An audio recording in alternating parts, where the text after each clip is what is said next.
Bonjour.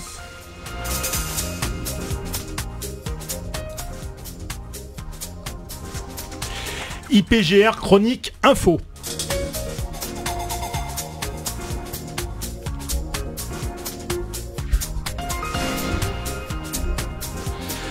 Bonjour à toutes, bonjour à tous, Richard Fanikian pour vous présenter le magazine IPGR Chronique Info. IPGR Chronique Info, c'est le nouveau magazine de Radio Dialogue consacré à la prévention des risques.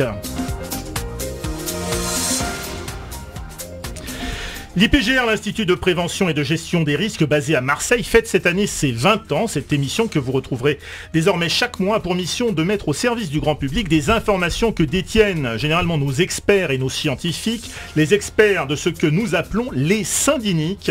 Les syndiniques, comprenez les sciences du danger.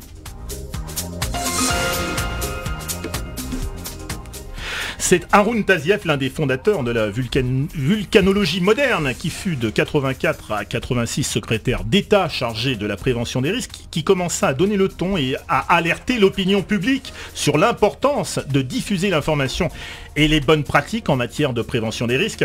Comment prévenir les risques auxquels le public, vous ou moi, nous tous pouvons être un jour ou l'autre confrontés? C'est la question que nous nous poserons dans cette émission. Voilà, et ce sera également l'objet de chacun des différents thèmes abordés dans cette émission. Mais attention, des experts qui parleront au micro avec les mots de tous les jours, de problèmes que nous risquons encore une fois de rencontrer nous au quotidien. Une émission consacrée aujourd'hui à l'approche de l'été, aux incendies et plus particulièrement à la façon de s'en protéger le mieux possible. Notre région, malheureusement, vous le savez, n'est pas épargnée par le risque d'incendie et de feux de forêt. Pour se protéger les siens et sa maison, il faut d'abord procéder au débroussaillage. Le débroussaillage, thème de cette émission. Et pour en parler, nous avons invité le chef du service départemental d'incendie et de secours des Bouches-du-Rhône, le colonel Luc Jorda. Colonel Luc Jorda, bonjour. Bonjour.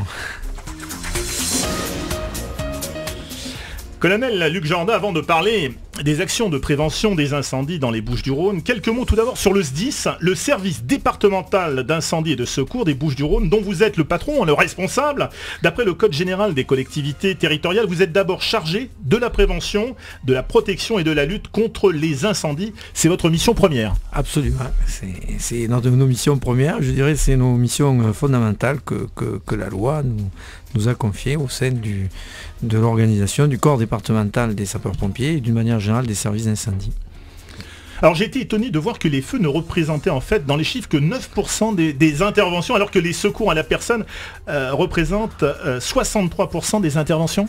Oui, mais ça, c'est plus ou moins variable, mais oui. C'est tout à fait les tendances. C'est logique, ce qui ne veut pas dire que les luttes contre les incendies, aussi bien les incendies de forêt ou de massifs, ou que les incendies proprement parlés urbains ou d'autres types d'incendies d'entrepôts ne sont pas quelque chose d'important. Ils sont importants en termes de moyens et en termes de durée. Mais c'est vrai que statistiquement, en termes d'intervention, le secours à personne est l'activité principale, mais vous savez qu'en France, la particularité que nous avons, on n'est pas le seul pays à avoir cette spécialité.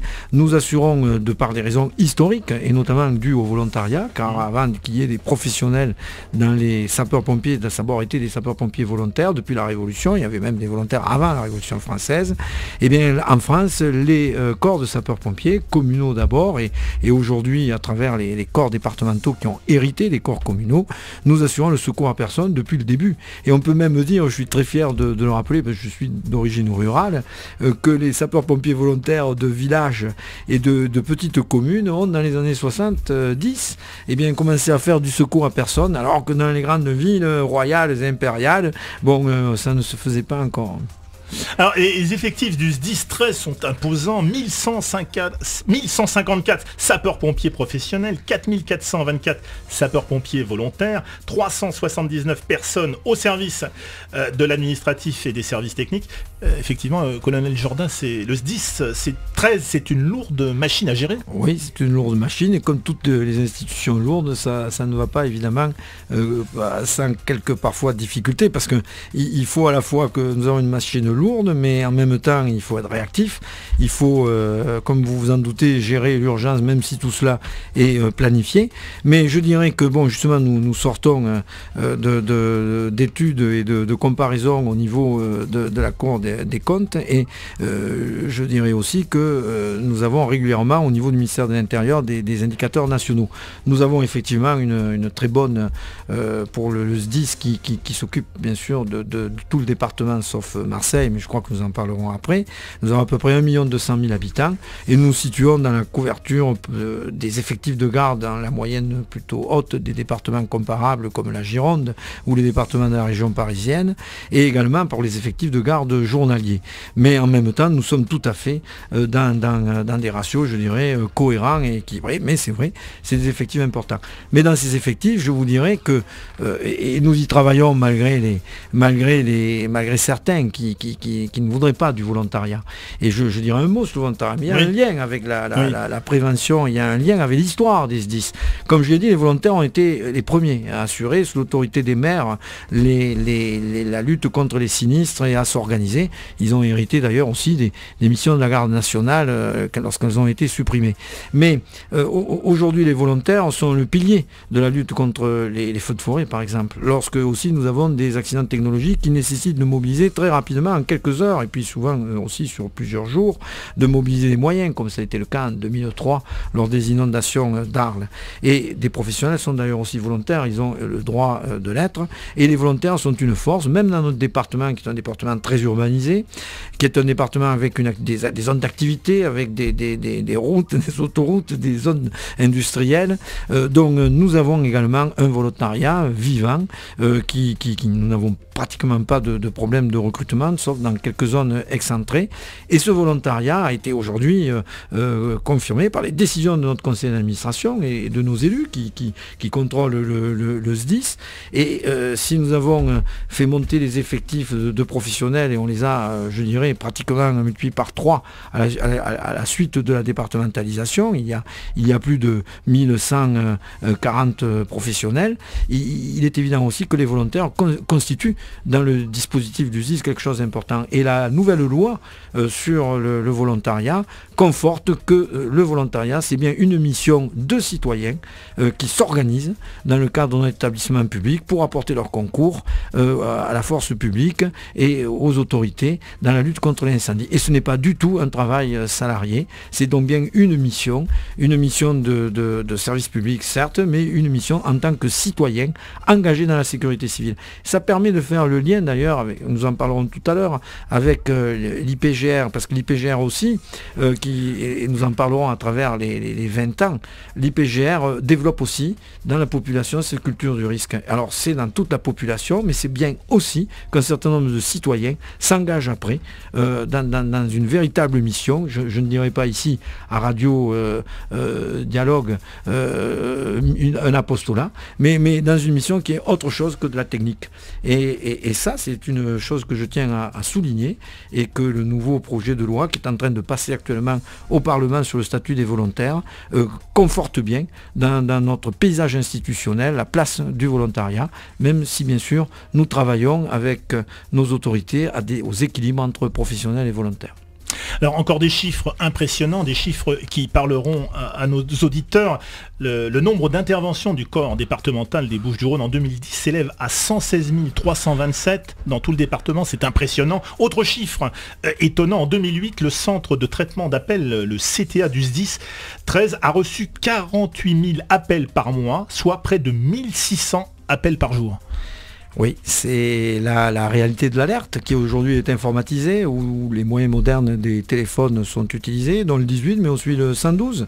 Et vous savez qu'il y a une interconnexion entre nous, entre le centre d'alerte de Marseille, mais aussi avec le 17 de la police, oui, ou de la gendarmerie. Il y a une, oui, interconnexion entre les services. Ce sont de puissants systèmes informatiques qui, bien sûr, transmettent l'alerte dans les centres de secours, je dirais, à la vitesse de la lumière en quelque sorte, puisqu'on utilise utilisons les réseaux radio et les réseaux spécialisés numériques, et c'est aussi une réalité. C'est vrai aussi que nous avons une augmentation des appels qui sont liés, on en parlera peut-être, au problème de société, mais que nous essayons de réguler, aussi bien d'ailleurs que nos amis du SAMU pour l'appel au 15. Nous sommes aussi d'ailleurs, première chose à dire, interconnectés avec le SAMU.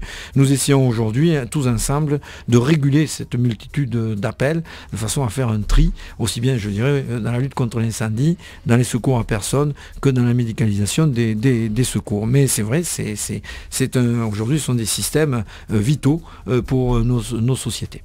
Alors, colonel Luc Jourdain, une question que l'on vous pose souvent. Quelle est la différence entre sapeur-pompier et marin-pompier ? Alors d'abord, vous savez, moi je vais d'abord dire plutôt ce qui nous rassemble, oui, parce que c'est mon tempérament, que ce qui nous divise. Que ce qui nous divise. Mais je ne vais pas pour autant nier qu'il y a quelques différences. Mais oui, d'abord, ce qui nous rassemble, ce qui est essentiel, c'est qu'on est d'abord des pompiers. Oui. Et qu'il s'agisse des marins-pompiers de Marseille ou des sapeurs-pompiers du département, nos missions sont les mêmes.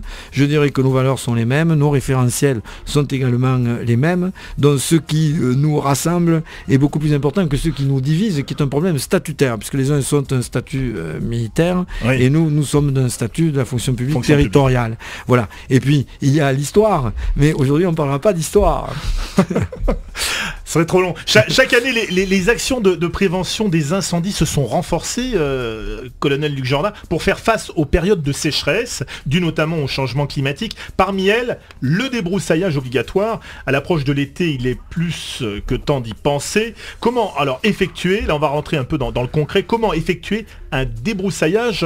Est-ce que vous avez quelques petites indications là pour nos auditeurs qui vivent entourés de feuillage? Oui, vous avez raison, et c'est l'occasion de le rappeler, et il n'est d'ailleurs encore pas tard pour le faire. Oui. Et aussi bien sur le site du SDIS 13 que d'ailleurs d'autres structures, mais aussi sur le site Bouches-du-Rhône, préfecture gouv.fr, donc c'est des sites faciles à trouver. On trouvera tous les éléments et tout le détail sur la réglementation et quelques conseils pratiques.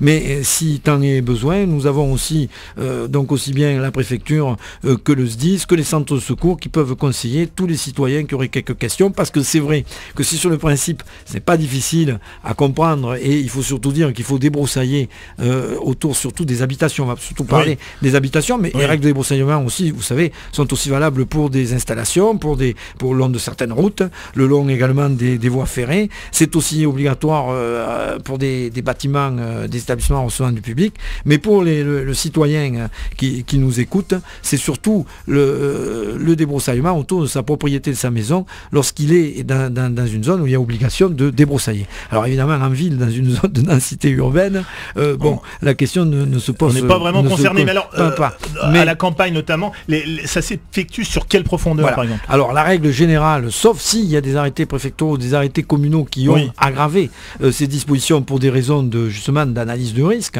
la règle générale, c'est qu'il faut débroussailler dans les 50 mètres de son habitation. Alors évidemment, les complications, on en parlera, elles existent, mais elles se règlent. Il y a une réflexion qui est menée aujourd'hui, c'est quand évidemment vos 50 mètres vont sur le terrain du voisin. Donc ça complique un peu. Mais d'une manière générale, simplifions en disant que d'abord, débroussaillons dans votre terrain, au moins dans les 50 mètres. Si vous avez plus de 50 mètres, vous débroussaillez au-delà de 50 mètres. Et ça veut dire donc qu'il faut couper la broussaille, ça veut dire qu'il faut aussi élaguer les arbres qui doivent être à moins de 3 mètres de vos façades. Il faut couper les arbres à moins de 3 mètres des façades pour éviter les frondaisons et éviter effectivement le flux thermique en cas d'incendie nous mette le feu à vos maisons. Il faut aussi élaguer pour éviter les propagations, je dirais, verticales de l'incendie jusqu'à au moins 2 mètres les arbres qui sont maintenus. Ce sont des conseils très simples, de bon sens, mais que tous les spécialistes, je dirais aussi bien les pompiers que les agents de l'ONF, les comités communaux de forêt, qui travaillent sous l'autorité des maires, pourront dire aux citoyens qui le souhaitent. Voilà les quelques règles générales. Après, les complications, ça c'est une autre chose, quand il y a du chevauchement, je dirais, d'obligation légale de débroussaillage avec les voisins. Bon, ça, c'est aussi des problèmes qu'il faut étudier de manière concrète. Alors, est-ce que tous les végétaux sont automatiquement éliminés ou il y en a certains qu'on peut conserver? Alors, il faut les éliminer, donc soit en les enlevant, soit effectivement en les brûlant, quand c'est autorisé effectivement de mettre le feu, donc on n'a plus beaucoup de temps. Je vous rappellerai que les jours de grand vent ou les jours de grand risque, il est interdit aussi à moins de 200 mètres des massifs, ça dépend où on est, hein, de faire du feu. Je signale aujourd'hui que nous avons eu encore depuis une quinzaine de jours un certain nombre de départs de feu qui sont dus à des gens qui ont jugé utile d'écobuer, comme on dit, et qui ont mal éteint leur incendie, qui ont mal éteint leur feu d'écobuage, qui ont mal éteint le feu des rémanents qu'ils avaient fait, et ça peut ensuite se propager, et tout cela bien sûr sera verbalisé. Mais il faut surtout faire dire aux gens, bon, ne brûlez pas non plus, n'importe quand, en tout cas en été, c'est interdit. À partir d'une certaine période, ça sera interdit. On a encore le temps, s'il n'y a pas de grand vent, de pouvoir brûler les rémanents, mais je conseille dans certains cas de le faire toujours avec un tuyau d'arrosage à côté pour éviter que ça ne déborde. Mais c'est vrai que le débroussaillage, il faut surtout le faire en hiver, il faut le faire aussi au printemps, encore une fois, mais on a encore un peu le temps pour le faire. Alors, il est obligatoire ce débroussaillage, hein, et est-ce qu'on est susceptible d'être contrôlé par exemple? Oui, alors c'est vrai que sous l'autorité de la préfecture, comme tout ne peut pas être contrôlé, chaque année sont déterminées des zones cibles sur lesquelles systématiquement passent les services dans un partenariat, je fais simple, les mairies, les services forestiers, les services du SDIS, avec également les autorités de police et de gendarmerie, pour mettre en demeure les gens, les sensibiliser, etc. Et après, il y a le passage sur ces zones cibles, il y a alors la verbalisation qui peut se faire avec des amendes, et il y a aussi une procédure mais beaucoup plus compliquée qui peut être effectivement, après plusieurs avertissements, de pouvoir faire d'office les travaux à la charge de l'administré, comme on dit, qui ne les aurait pas effectués. Mais l'objectif des pouvoirs publics et des maires qui sont très impliqués dans ces actions de débroussaillement, c'est d'obtenir, et on arrive à avoir de très bons résultats, c'est d'obtenir des habitants qu'ils débroussaillent et qu'ils le fassent. Mais et donc c'est ce qui se passe après les campagnes, je dirais, de sensibilisation et je dirais qui poussent les gens à le faire sous la menace ensuite d'un débroussaillement d'office. Les résultats sont très bons.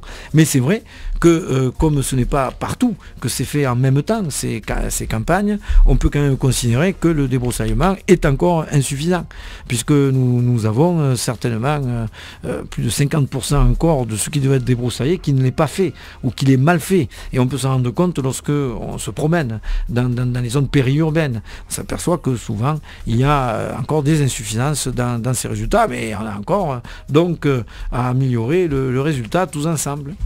Voilà, puis en plus il faut préciser, c'est très compliqué parce que les règles changent suivant les régions. Alors oui, les règles peuvent changer suivant les régions puisqu'il n'y a pas le risque feu de forêt partout, donc il faut s'en tenir au Bouches-du-Rhône d'une manière générale aux règles de débroussaillement qui s'appliquent d'une manière générale dans le sud de Méditerranée, mais dans le sud Méditerranée c'est à peu près homogène, mais bon, dans d'autres départements ce n'est pas le cas si bien sûr les conditions ne sont pas les mêmes.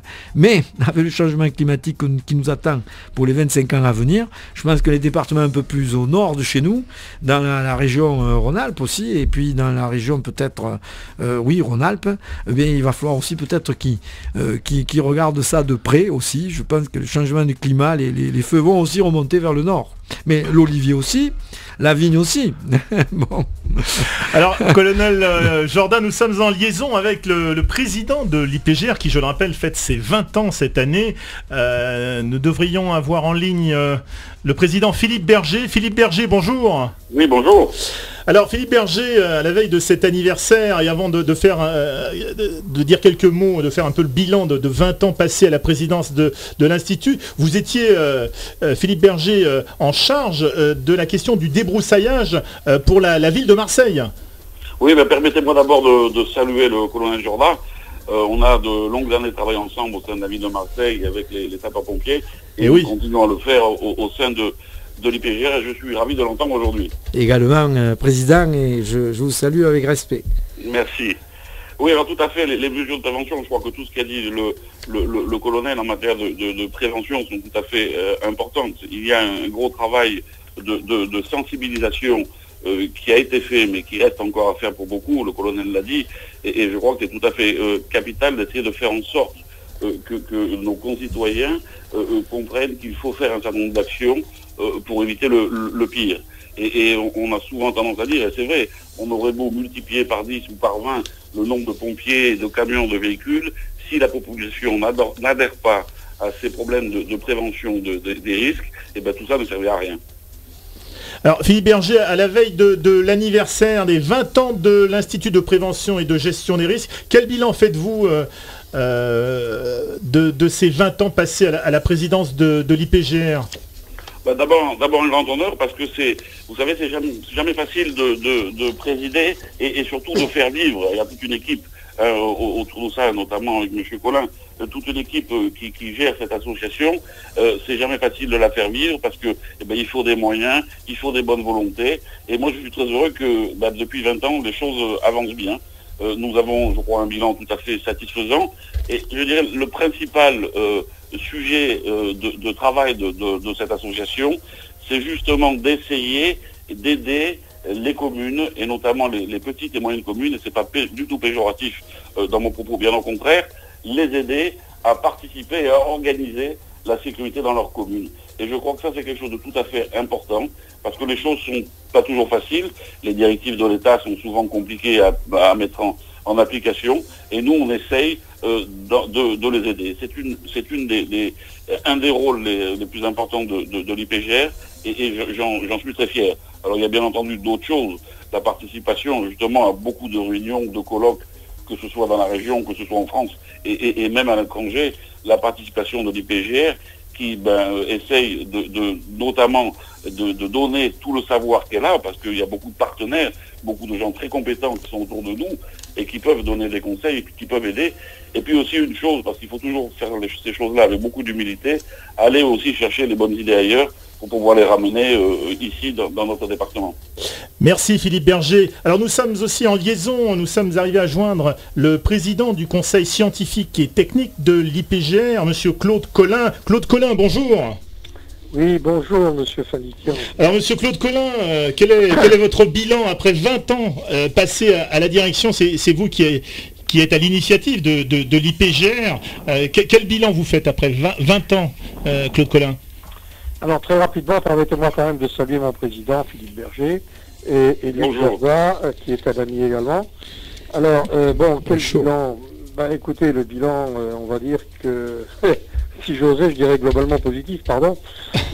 Mais au-delà de cela, je crois très objectivement que la mission qui nous avait été impartie a été assumée. À savoir qu'aujourd'hui, dans les collectivités territoriales, l'idée de la gestion des risques progresse, chemine, et qu'aujourd'hui, il est très peu de collectivités qui ne se préoccupent pas de cet aspect des choses.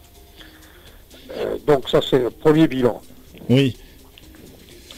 Est-ce que vous pensez, Claude Collin, que les Français sont aujourd'hui beaucoup plus familiarisés à la culture du risque qu'en 91, date de naissance de l'IPGR? Alors là, vous me posez une question qui est la question fondamentale. Eh bien, la réponse est pas des masses. Disons pas plus familiarisés qu'il ne faut. C'est d'ailleurs la raison pour laquelle nous allons en parler bien sûr avec le président, mais nous sommes en train de monter une opération avec l'UNESCO et avec le ministère, bien évidemment, oui, afin de faire en sorte que nous puissions mieux faire pénétrer la culture de gestion des risques au sein de la population. Faire en sorte, jusqu'à présent, nous avons bien travaillé pour protéger la population. Maintenant, il faut aller plus loin. Maintenant, il faut faire en sorte que la population devienne un véritable acteur de sa propre sécurité.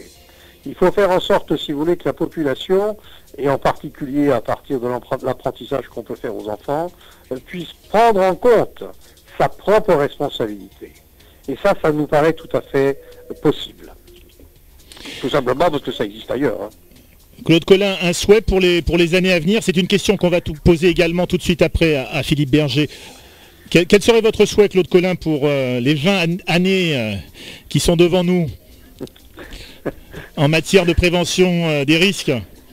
Eh bien, le souhait, c'est un peu ce que je viens de vous dire, hein, c'est que, au même titre que la culture de la prévention routière a imprégné les jeunes, grâce à l'école, grâce aux formations, que d'une manière plus large, la prévention des risques imprègne véritablement, à partir des jeunes, toute la population. Merci Claude Collin. Président Berger, un souhait de votre côté? Oui, un souhait. Je crois que M. Collin a bien résumé les choses. On a depuis, je l'ai dit, une quinzaine d'années, on s'est aperçu que l'ensemble des élus locaux étaient sensibilisés à ce problème de risque potentiel sur leur territoire, qu'il soit communal ou départemental. Maintenant, il faut accentuer cette prévention auprès des populations, auprès des enfants, M. Collin a dit, c'est très très important, mais aussi auprès des populations, parce qu'encore une fois, sans la population, on ne peut rien faire.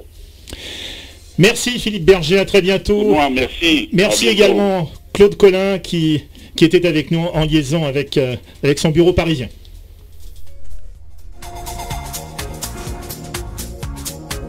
On va poser également, bien sûr, de façon inévitable la question au colonel Luc Jourdain. Alors la culture du risque a-t-elle évolué dans ce pays depuis, vous qui suivez ça de très près depuis 20 ans? Oui, je pense. Alors, c'est l'occasion d'ailleurs d'être très heureux d'avoir pu saluer dans le président Philippe Berger et Claude Collin, qui sont des personnalités. Et je pense qu'ils seront sensibles à mes propos, puisque bon, c'est l'IPGR qui est lié à la ville de Marseille. Ils ont fait un travail formidable. Et bon, je suis donc heureux d'être associé aujourd'hui à eux dans cette émission. Je dirais que pour l'IPGR, et Claude Collin et Philippe Berger ont été trop modestes. L'IPGR a aujourd'hui une véritable reconnaissance, je dirais, nationale et également internationale, mais ils en parleront. Mais au niveau, je dirais, national et notamment de notre région, l'IPGR est aujourd'hui un institut bien sûr à vocation publique qui est reconnu notamment par les communes. Et je dirais qu'aujourd'hui, l'IPGR avec Polytech Marseille, qui est l'université, et avec les communes, a fait un excellent travail et le SDIS, à travers son réseau de centres de secours, il y a aussi participé, c'est pour ça que je suis heureux de le dire, sur les plans communaux de sauvegarde. Leur méthodologie, les travaux qu'ils ont faits sont importants, ils doivent être poursuivis. Un certain nombre de communes ont fait ces plans communaux de sauvegarde. Il faut qu'ils les fassent vivre, il faut qu'ils les améliorent. D'autres communes doivent encore les perfectionner. Et nous associons et nous sommes heureux de pouvoir le faire avec l'IPGR. Nous souhaitons d'ailleurs le SDIS, là ça fait partie aussi des liens qui nous unissent avec Marseille. Ils sont peut-être pas toujours, on n'en parle pas, mais nous souhaitons également, de la même manière que nous avons des règlements opérationnels et des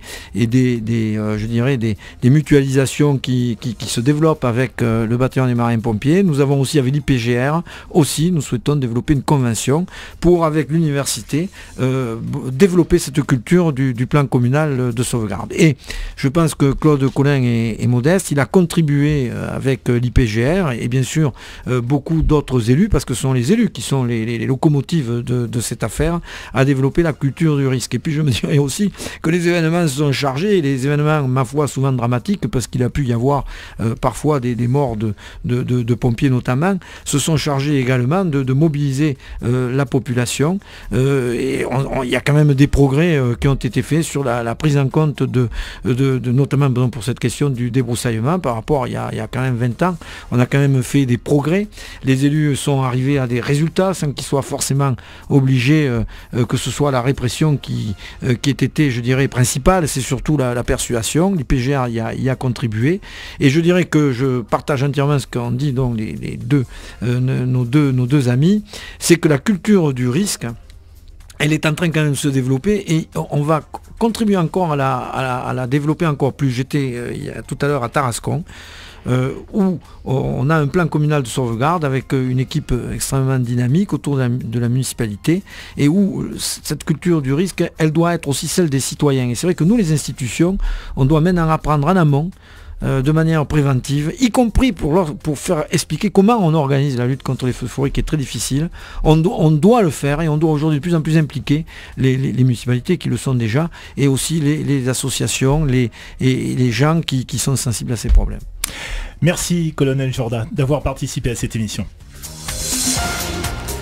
Alors on remercie également le directeur de la communication du SDIS 13, Stéphane Marie, qui nous a aidé à préparer cette émission. Pour retrouver toutes les informations concernant le service départemental d'incendie et de secours des Bouches-du-Rhône, rendez-vous sur le site www.sdis13.fr. Et pour retrouver toutes les informations concernant l'Institut de prévention et de gestion des risques, rendez-vous sur le site www.ipgr.fr. Voilà, nous nous retrouverons le mois prochain pour un nouveau numéro de IPGR Chronique Info. En attendant, je vous dis à très vite sur Radio Dialogue.